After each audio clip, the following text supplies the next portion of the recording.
Hey guys, how's it going? Hope you're doing well. My name is Crown, and today I'm going to read you some very interesting stories that I hope that you're gonna love. And now, without further ado, let's go!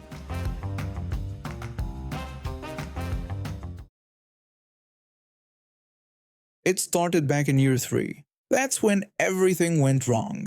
The year 6 kids figured out I was an easy target, and they made it their mission to make my life hell. They'd corner me during breaks, push me around, beat me until I couldn't stand. The worst part was that nobody could prove who did it. There were no cameras back then, and the school only installed them after some parents threatened to sue. By then, the damage was done.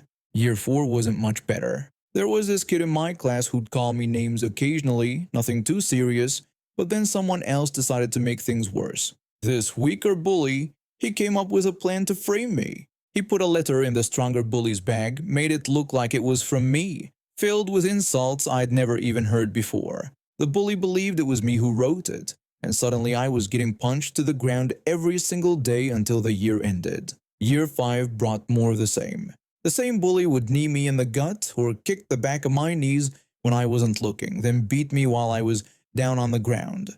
It got so bad that my parents pulled me out and moved me to another school. They thought a fresh start would help, but the new school was even rougher than the last one. That's when I found out I'm autistic. It was during year 6 that I got the diagnosis, and suddenly a lot of things made sense. I've been doing stupid things for years without understanding why, without knowing any better. In year 6, I just wanted people to like me. I tried to make them laugh, did silly things that got reactions. Sometimes it worked, but the class clowns didn't appreciate it.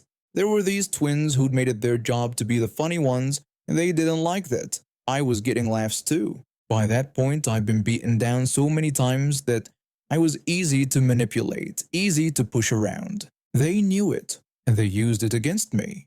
The twins started punching me in the playground, following me after school. My mom worked nearby, and I'd walk to her office when classes ended.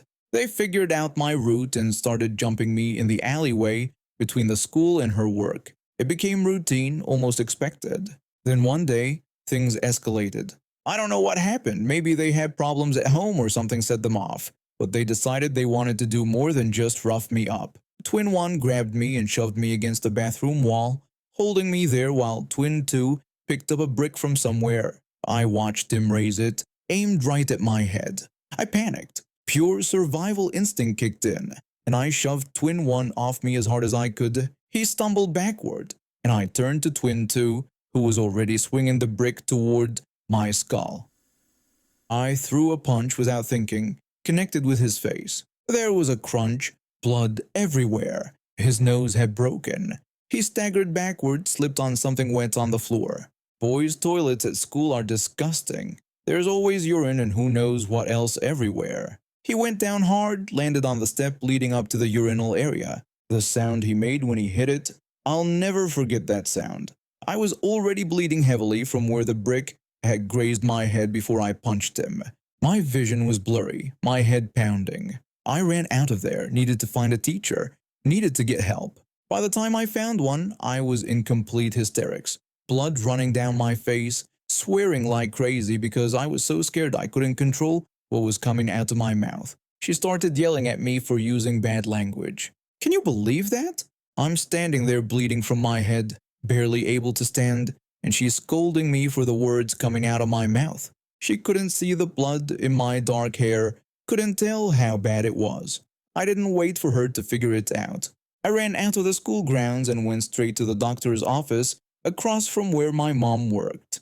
They took one look at me and told me they were calling an ambulance right away. Turned out I had major concussion and a cracked skull. I spent days in the hospital recovering, and that's when I learned what happened to Twin 2. The fall had fractured his spine. He couldn't walk anymore, needed a wheelchair for everything.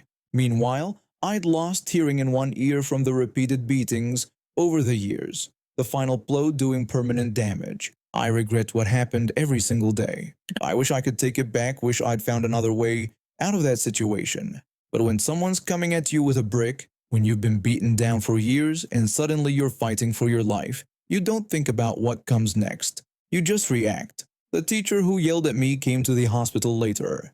She felt terrible once she understood what had happened, told me how sorry she was for not seeing how badly I was hurt. I don't blame her for it. She's only human, and sometimes blood doesn't show up well in dark hair, especially when a crying kid is shouting at you. I'm in year 10 now, moved to yet another school after everything that happened. I only saw the twins one more time just a few days ago, seeing Twin 2 in that wheelchair, knowing I put him there even if it was self-defense, it brought everything back. The guilt, the fear, all of it. I know people will say I was defending myself, that I had no choice, and maybe that's true, but it doesn't make it easier to live with what happened. It doesn't change the fact that someone can't walk because of something I did, even if I was terrified and fighting for my life at the time. I grew up hearing stories about my grandfather, the kind of man who commanded respect through sheer presence and an unwavering sense of justice. But nothing prepared me for the story my father finally told me about what happened during his school years in the 80s, back when our family faced discrimination simply for being Turkish in communist Bulgaria. The government had decided that Turkish people were a problem.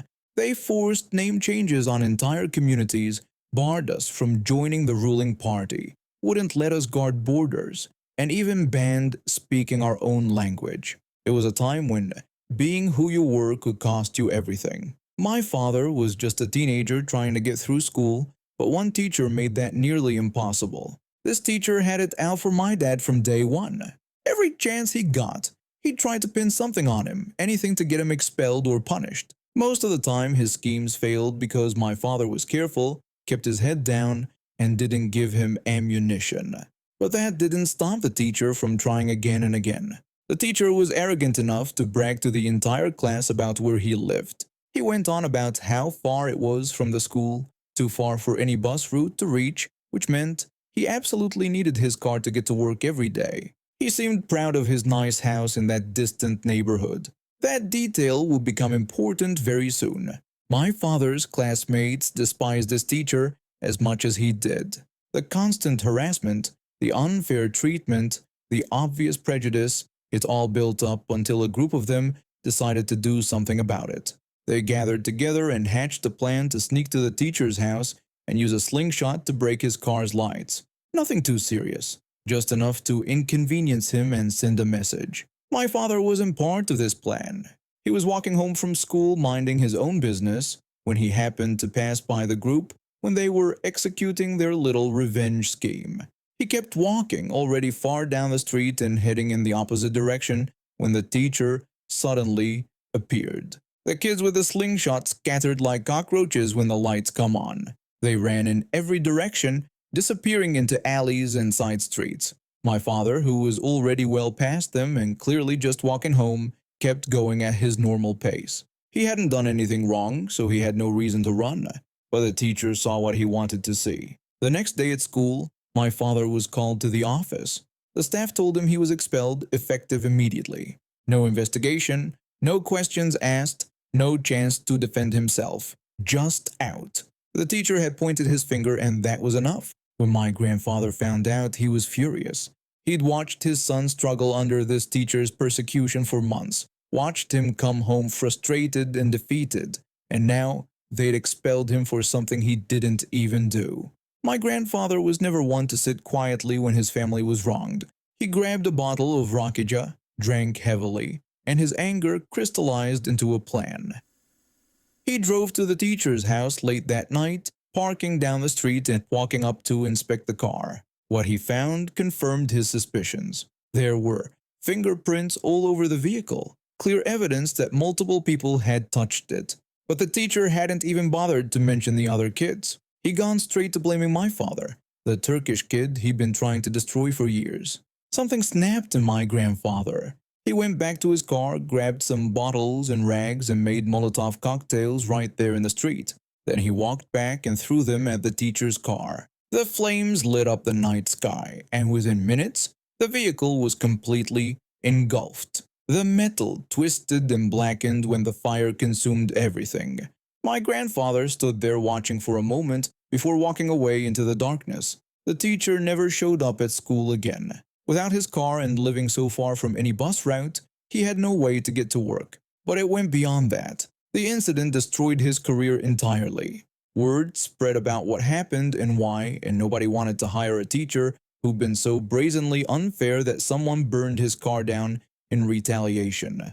My father heard later that the teacher ended up working as a trash collector, a dramatic fall from his position of authority. He spent his days picking up garbage on the same streets where he used to drive proudly to school. Meanwhile, my grandfather wasn't finished.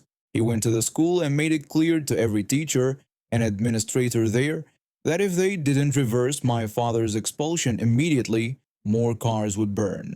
He told them he knew where each of them lived and what they drove. He was known in that neighborhood when someone who followed through on his word, and they knew he wasn't bluffing. They took my father back. The expulsion was quietly erased, explained away when a misunderstanding.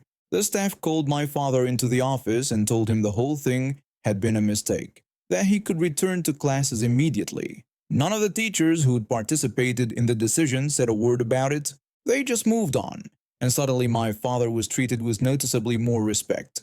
Teachers who used to look at him with contempt now avoided eye contact entirely. My grandfather became even more feared after that.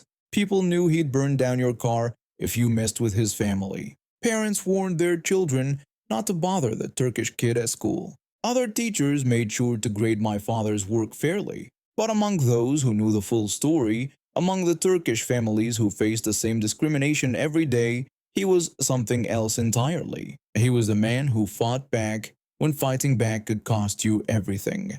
The story spread through the Turkish community like wildfire. Other families facing similar treatment found courage in what my grandfather had done. Some teachers backed off their harassment of Turkish students, worried about what their families might do. The staff themselves became more careful about accepting accusations without evidence. My father eventually graduated without further incident. The teacher who tormented him never returned to education. My grandfather never faced charges for what he did.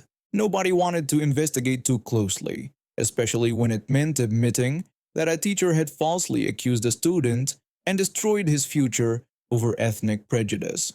Years later, when my father told me this story, he spoke with a mixture of pride and disbelief. He admitted that what my grandfather did was extreme, possibly even wrong by some standards, but he also acknowledged that nothing else would have worked. In that time and place, with that level of institutional discrimination, sometimes the only justice available was the kind you made yourself. My grandfather passed away when I was young, but his reputation lived on. In our neighborhood, people still spoke his name with respect. He was remembered when the man who wouldn't let his family be pushed around, who stood up when standing up meant risking everything. The story of the burning car became legend, a reminder that even in the darkest times, some people refuse to be broken. I've been meaning to get my driver's license sorted out for days, but life kept getting in the way. Then I realized I couldn't find it anywhere. I tore apart my apartment, checked my car 3 times, even called the last restaurant I'd been to. Nothing. So there I was on a Monday morning at the police station, joining the crowd of people who all seemed to have their own Monday morning disasters to deal with. The place was packed. I grabbed a ticket from the machine, number 57. The screen above the front desk blinked 45 in red digital numbers. I did the math and realized I'd be there for a while. Finding an empty chair in the corner, I slumped down and pulled out my phone, but the battery was barely hanging on at 9%. I sighed and shoved it back in my pocket, resigning myself to old-fashioned people watching. A mother was trying her best to keep her 2 kids from treating the waiting area like a jungle gym. An elderly man was talking to a tired officer about his stolen bicycle. Everyone had their own little crisis going on, and I was just another face in the crowd. That's when I noticed her. A pregnant woman stood near the water cooler, talking with an officer who looked to be in his late 30s. He was tall with a buzz cut, and they were laughing about something. She looked happy, relaxed even, despite being in a police station. I caught bits of their conversation as I sat there. Nothing official, just casual talk about how she was feeling, how the baby had been kicking a lot lately, that sort of thing. It seemed nice, like a little pocket of normalcy in an otherwise dreary place. I looked away for a bit, messing with a loose thread on my jacket, when suddenly the atmosphere shifted. The door swung open hard, and in walked a woman who radiated pure irritation. She walked up to the front desk with the kind of energy that made everyone instinctively look up. She announced loudly that she needed to speak to someone immediately, claiming it was urgent. The officer at the desk, a young woman who looked like she'd already had a long morning, tried to be patient. She politely asked her to take a number and explained that someone would be with her as soon as possible. But the woman insisted that her issue couldn't wait. She waved a piece of paper around like it was some kind of emergency declaration. People started whispering, stealing looks at the scene unfolding. I checked my number again. Still stuck at 47 on the screen. This was going to take forever. The woman scanned the room with narrowed eyes, clearly frustrated that she wasn't getting immediate attention. Then she locked onto the pregnant woman, who had just finished her conversation and was heading toward the exit. I watched as the angry woman changed direction, making a beeline straight for her. I had a bad feeling about where this was going. She intercepted the pregnant woman right at the doorway, practically cutting her off. She called out to her, and the pregnant woman turned around, surprised. The angry woman demanded that she take a report right now. She complained about her neighbors doing construction at all hours, going on about how the noise was absolutely unbearable and how she couldn't even hear herself think in her own home. The pregnant woman raised her hand slightly, trying to be polite. She started to say that she couldn't help, but the angry woman cut her off. She insisted that she'd seen her talking to that officer over there and pointed out how friendly they'd been with each other. She accused her of working there. The pregnant woman tried to explain that she didn't work there and that she'd just been talking to her husband, but again she was cut off. The angry woman said that she knew a cop when she saw one and accused her of flirting with him to get special treatment. The woman's face was turning red, her voice getting louder. The room had gone quiet now. Everyone was watching. Some people were shaking their heads, others exchanging uncomfortable looks. The pregnant woman tried once more to explain that she wasn't a police officer and that the man was her husband. She asked to be left alone, but the angry woman wasn't having it. She accused her of flirting with a co-worker right there in the station, calling it completely unethical. She threatened to file a complaint about her too, saying she'd make sure everyone knew what kind of person she really was. The pregnant woman's patience finally snapped. She told her to do whatever she wanted and called her a thick-headed idiot, demanding to be left alone. That did it. The angry woman's face went from red to purple. With a screech that made half the room flinch, she lunged forward and grabbed a fistful of the pregnant woman's hair. She screamed that the pregnant woman couldn't talk to her like that and called her a witch. The room exploded. People jumped up from their seats, shouting. I stood up too, not sure what to do but feeling like I should do something. The officer who'd been talking to the pregnant woman earlier, her husband, came running over, along with two other officers who'd been nearby. He yelled at her to let go while he pulled her back with one arm. Another officer grabbed her from the other side. The angry woman thrashed and kicked, screaming the whole time, but the officers had her. They wrestled her arms behind her back and got handcuffs on her while she continued to yell. The pregnant woman stumbled backward, one hand on her stomach, the other touching her head, where the woman had grabbed her hair. She looked shaken, her eyes wide with shock. Her husband immediately went to her side, kneeling down and speaking softly to her. Another officer came over to check if she was okay. The angry woman was still screaming as they held her. She insisted that they couldn't do this to her and that she knew her rights. One of the officers tried to keep things calm. He told her that she needed to settle down, pointing out that she'd just attacked someone, a pregnant woman no less, and that they needed to handle this properly. But she argued back, saying that she was the one being ignored. She claimed she'd just been asking for help and that the pregnant woman had pretended to be something she wasn't. They started walking her toward a back room, and her protests faded as they disappeared down the hallway. The waiting area was left in stunned silence for a moment before the murmuring started up again.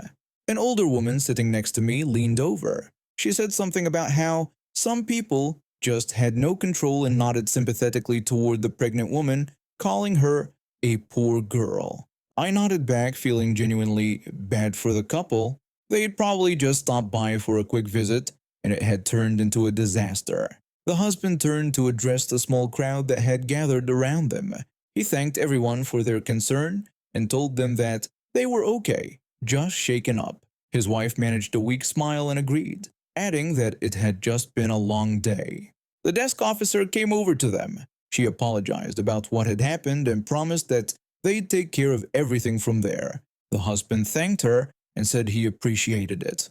I watched as they slowly made their way to the exit, the husband's arm around his wife. I overheard a couple of officers nearby saying he was taking her to the hospital to get the baby checked out just to be safe. When I sat back down, I realized my number still hadn't been called. The screen now read 50. I had a long wait ahead of me still, but honestly, my lost driver's license felt like nothing compared to what I'd just witnessed. I sat there replaying the whole thing in my mind. It was way more drama than I'd expected from a Monday morning errand, and definitely a story I'll be telling people for a while. I found myself hoping that the woman and her baby were okay, that they'd get home and find some peace after all that chaos. I didn't know them, but I genuinely hoped their baby would come into a world that was a lot kinder than what had been on display today. And now we have reached the end of today's stories. Thank you for watching, and see you next time.